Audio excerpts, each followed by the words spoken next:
Good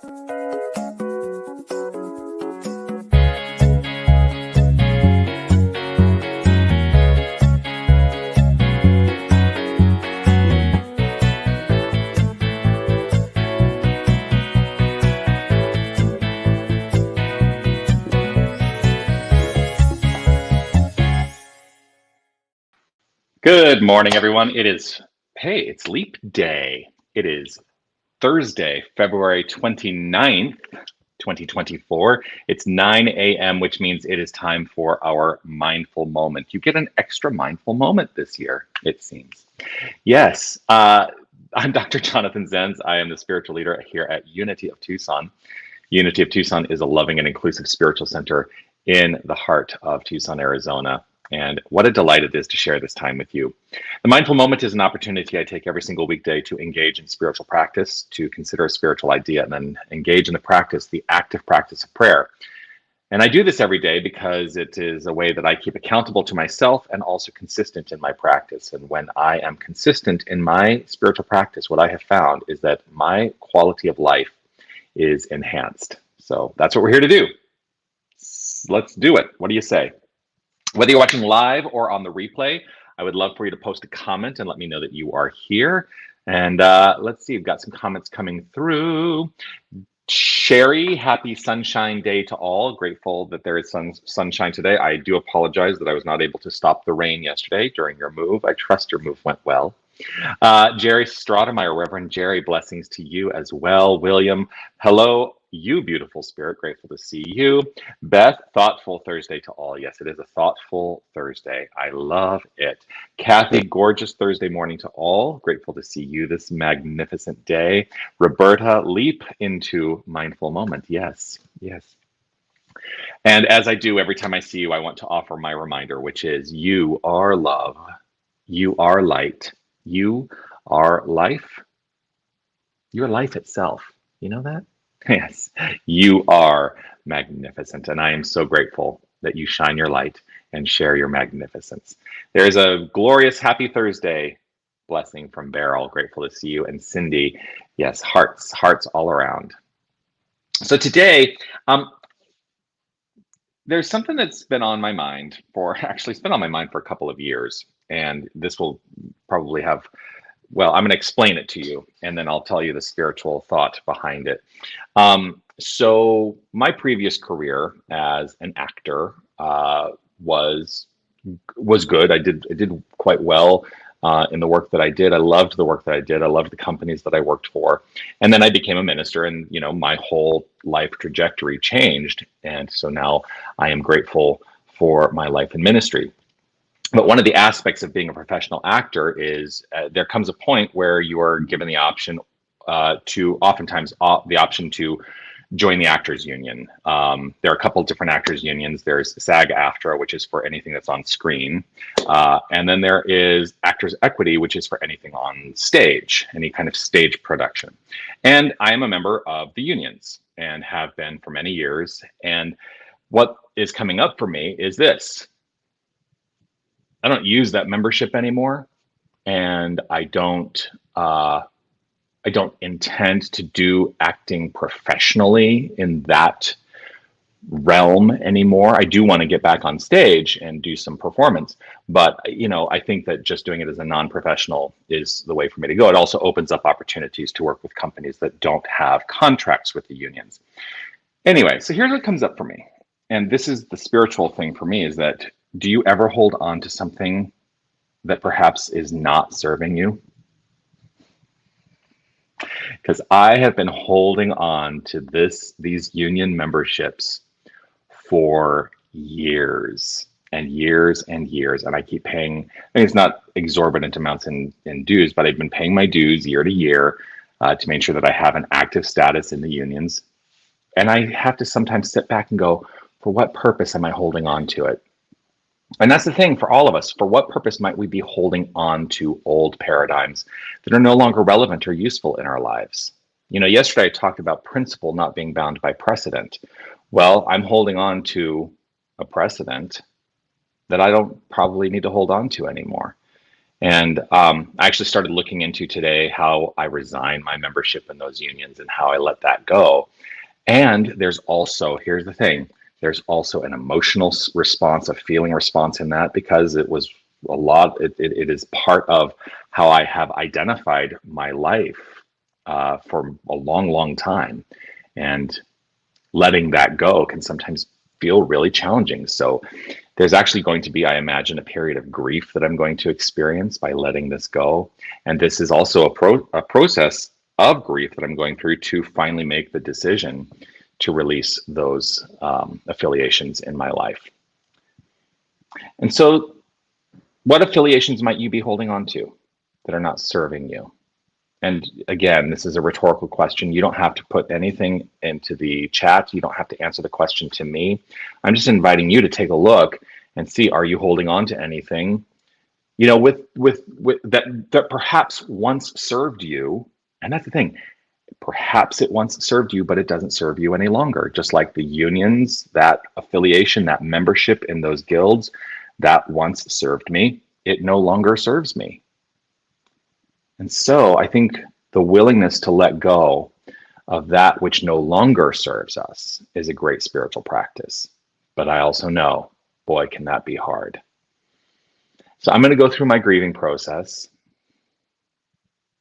as that hit me. As I choose to let go of that which no longer serves me, even though it was a blessing at a point in my life. If the blessing has come to its completion, its natural completion, be willing to let it go. And what will happen, and I know this fundamentally, what will happen is it opens the door to something new and different. That's the thing about it, because there's infinite possibility. There's infinite possibility in this. And, you know, if I think the thing too is if I need to reclaim that blessing at some point, it's not like it won't be available to me. It'll be available. But for now, I think it's time to let it go because it no longer serves me in this present moment. Yeah. Sherry, yeah, that's it, right? When I let go of a license that I no longer needed, it felt relieving. What are we willing to let go to allow ourselves to step into that relief? That's what I'm going to practice today, the active practice of release, which is one of the 12 powers, by the way. You know, the elimination, power of elimination, the power of release, letting go of that which does not serve you, letting go of conceptions of the way things should be, letting go so that we can open up to the infinite flow. And I think that that's exactly what is going to unfold for me. As I let this affiliation go, I open myself up to a different kind of flow, and it's all good.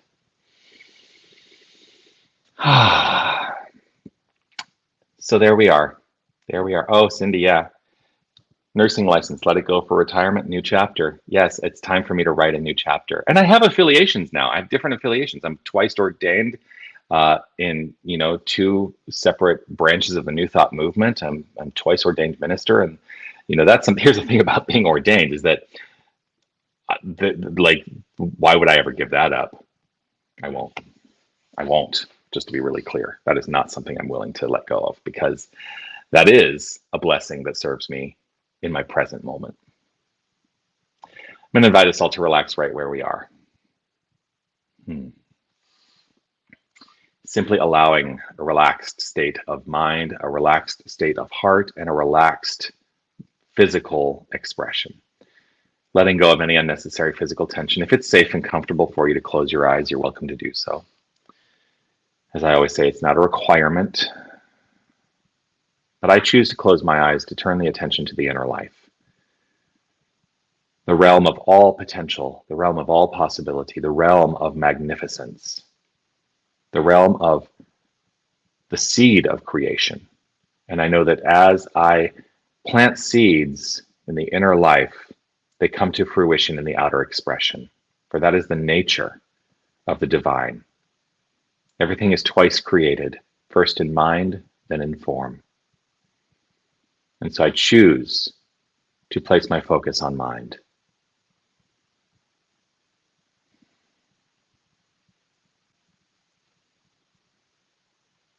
I root myself in the assured awareness that there is only one presence, one power, one infinite source, one resource. There is God and nothing else. This magnificent spiritual energy, this creative unfoldment, this glorious, glorious, magnificent power is all there is. It being infinite means there can be nothing separate from it. And so I step into a greater understanding, perhaps now than ever before, that I am that which is. We are that which is. Each and every one of us, fully expressive of the divine. That is who and what we are. That is who and what we are. We are a facet of the infinite presence called God. The wholeness of us is divine. Every aspect of being, our soul, our spirit, our body, it's all divine. And so I know that this is the expression of God, knowing itself more deeply and setting into motion the effects rooted in this cause, willingness to release that which no longer serves. I hold firm in faith that as I release that which no longer serves, I am opened to infinite potential and possibility for something new to be expressed. I let go of limitation. I let go of that which is not necessary to my fullness any longer. And I honor with gratitude that manner in which it did once serve me. I know that it served me well, and I am willing to let it go. And I live in the power of magnificent unfoldment of the infinite. I live and revel in that power. And I know that there is nothing permanent. There is only the infinite momentum, movement, and evolution of the divine. And so, what is to be is assured. And I get to direct that cause into the effects of my life. And so I direct that cause here and now, knowing that all is well. All is well. Yes, all is well. And with gratitude and appreciation overflowing from within, I simply let this be. I relax, I trust, I know, I release this word and affirm it as so by saying, and so it is. Amen.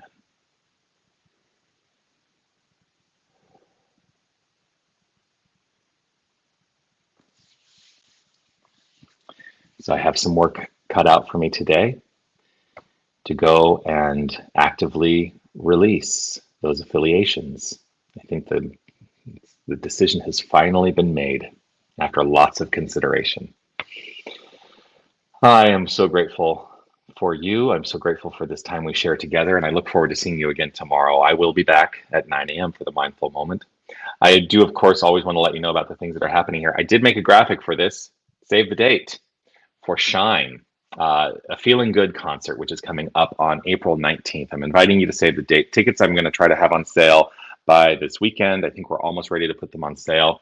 It's a great way to raise revenue for Unity of Tucson and support the work that we do here and also be entertained. It's another Feeling Good concert served with decadent desserts. So stay after the concert, mingle with the cast, and enjoy some decadent desserts at the same time.